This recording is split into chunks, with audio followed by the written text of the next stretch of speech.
নমস্কার। রমজানের ওই রোজার শেষে এলো খুশি ঈদ।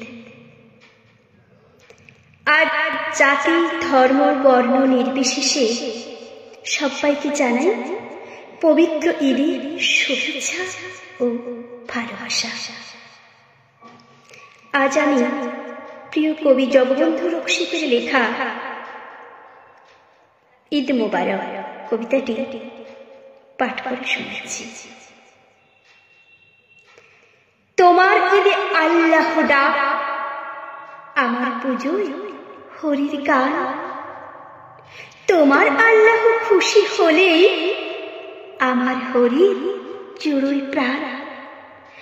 তোমার ঈদে দানের পাহাড়, আমার পুজোয় কাঙাল ভোজন। তোমার খোলা চাঁদের গায়ে লক্ষ্মী আমার ভীষণ আপন। তোমার ঈদে নেই ভেদাভেদ, আমার ঘরেও দিন গোনা হয়। তোমার আল্লাহ আমার হরি এক আকাশে পাশাপাশি রয়, এক আকাশে পাশাপাশি রয়। নমস্কার।